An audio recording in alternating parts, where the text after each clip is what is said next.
मीरा हो, कबीर हो, चाहे वो किसी भी न्याति के अंदर हमारी शबरी मैया हो, चाहे वो किसी भी न्याति के अंदर में कोई भी संत प्रकट हुआ हो, उस पूरी भारत के अंदर में सभी संतों का मान और सम्मान है और सभी का नाम है। आप पंचांग उठाकर देखो, आप अपने घर में कैलेंडर रखते हो, कैलेंडर उठाकर देखो, उस कैलेंडर के अंदर में सभी संतों का जयंती और जन्म का पर्व मनाया जाता है और लिखा जाता है। आपने देखा होगा जन्माष्टमी पर्व आता है, शबरी जयंती उसमें आती है, सेन जयंती उसमें आती है, पीपा जयंती उसमें आती है। आती कि नहीं आती है? जोर से बोलो, आती कि नहीं आती है? तो आपने उस कैलेंडर के अंदर में श्री आदेव जयंती देखा? नहीं। आपने देखा? नहीं। क्यों नहीं देखा?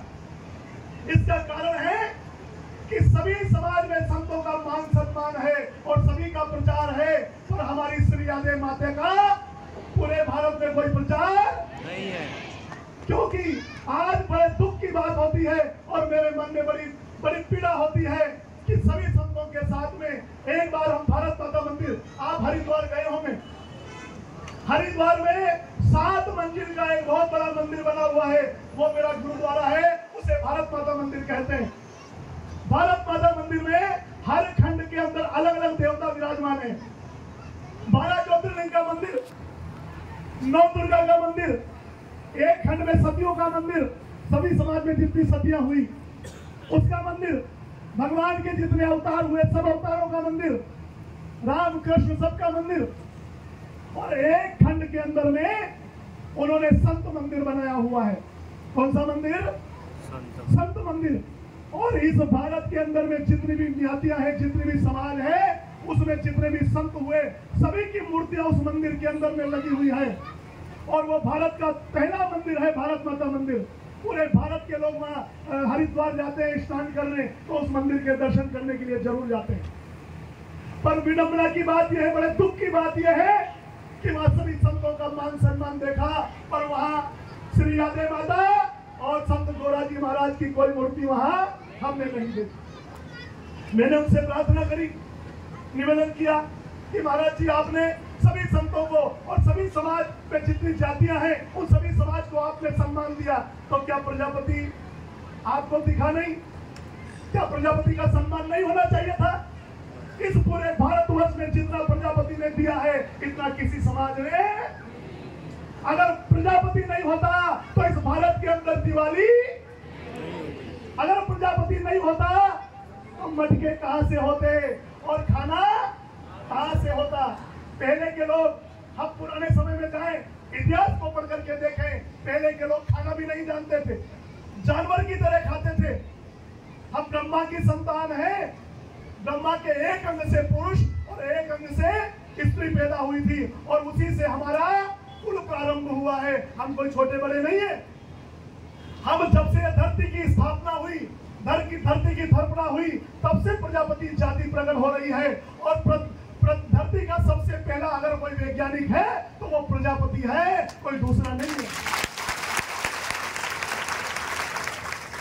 और उस प्रजापति ने क्या किया?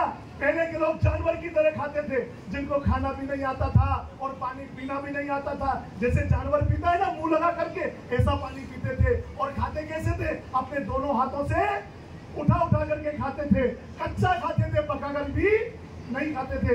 आप इतिहास उठा कर देखना। प्रजापति भाई को दया आई कि मानव समाज को खाना भी नहीं आ रहा है, तो उसने क्या किया? मिट्टी के बर्तनों का आविष्कार किया और ऐसे ऐसे मिट्टी के बर्तन बनाए जिसमें खाना बनाना, खाना पकाना और खाना खाना और पानी भरने के यंत्र बना करके और पूरे भारतवर्ष को उन्होंने प्रदान किए हैं। ऐसा हमारा प्रजापति है, ऐसा हमारा प्रजापति। इस पूरे भारत को खाना किसने सिखाया? आप जिस गांव में जाएंगे, आज तांबा, पीतल, स्टील, ये तो आज चला है। पहले काई में खाते थे, मिट्टी के बर्तनों में। और मैं प्रणाम करता हूं हमारे आदिवासी भाइयों को, आज भी उन्होंने वो परंपरा जीवित रखी है। हमने तो उस परंपरा को छोड़ दिया। तो मैं आपसे निवेदन करना चाहता हूं कि प्रजापति समाज ने बहुत कुछ दिया है। आज प्रजापति समाज दिवाली आती है तो दिए और बर्तन देने के लिए, कलश देने के लिए गांव गांव जाता है। और प्रजापति समाज आज का समाज नहीं है, सतयुग से चला आ रहा है। ये श्री यादे माता आज की देवी नहीं है।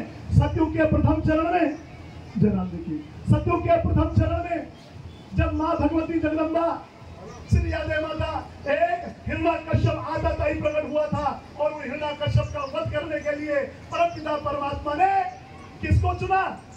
श्री यादे माता को चुना। और श्री यादे माता पार्वती का ही अवतार है, माँ सती का अवतार है। और माँ भगवती ने उसी समय, आपको ये कथा तो पूरी पता है, मैं बताऊंगा नहीं, पता है ना कि बिल्ली के बच्चे का जो मटका था वो अवारे के अंदर रख दिया और आग लगा दी। और जैसे भगवान को जब उनको पता लगा कि बिल्ली के मटके का बच्चा, वो बच्चे जो बिल्ली के बच्चे का जो मटका था वो मैंने भूल करके अंदर रख दिया। उनके पति सावत जी महाराज, श्री यादे माता के पति का नाम है सावत जी महाराज। और श्री यादे माता का गांव है तलाला। ये गुजरात के जो सोमनाथ से 35 किलोमीटर की दूरी पर बना हुआ है तलाला गांव। हिरणावती नदी के किनारे पर तलाला गांव, वहां पर वो अवाड़ा पका रही थी और आखिरकार भक्तराज प्रहलाद वहां आए। उन्होंने उनको देखा तो वो नारायण नारायण का नाम ले रही थी, रोती जा रही थी। उन्होंने कहा कि माँ तू क्यों रो रही है और नारायण नारायण का नाम क्यों पुकार रही है? अगर तुझे लेना है तो हिरण्यकश्यप का नाम ले, क्योंकि यहाँ ये पूरी राजधानी हिरण्यकश्यप की राजधानी है। अगर मेरे पिता के सेवक ने सुन लिया तो तुझे मृत्यु दंड दिया जाएगा। उसने कहा कि तेरे पिता का नाम, हिरण्यकश्यप का नाम लेने से मेरा जो कलंक है, मेरे समाज के ऊपर जो कलंक लगने वाला है वो नहीं मिट सकता। प्रहलाद ने पूछा कौन सा कलंक लगने वाला है, कलिक हमें बताइए तो सही। तो उन्होंने पूरी कथा सुनाई कि मेरे घर में एक बिल्ली ने मटके में बच्चे दिए थे और वो भूल करके वो मटका मैंने इस अवारे के अंदर रख दिया। अगर इस अवारे के अंदर बिल्ली के बच्चे मर जाएंगे तो क्या होगा? ये पूरा अवारा जन्म जन्मांतरों के लिए कलंकित हो जाएगा। कोई भी शुभ काम में बर्तन नहीं खरीदेगा, कोई भी इस बर्तनों में पानी नहीं पिएगा। मैं आपसे पूछना चाहता हूं, अगर उस समय श्री यादे माता अपनी भक्ति के प्रताप से उस अवारे के अंदर उन बिल्ली के बच्चों को जीवित नहीं निकालती तो उसी समय से प्रजापति नष्ट हो गया होता। हाँ, न जाने वो क्या बनता। क्यों? क्योंकि पहले के समय में सारी नियातियां अपने अपना व्यवसाय करती थी, अपना अपना काम करती थी। दर्जी का काम करता था, नाई का काम करता था, बड़ा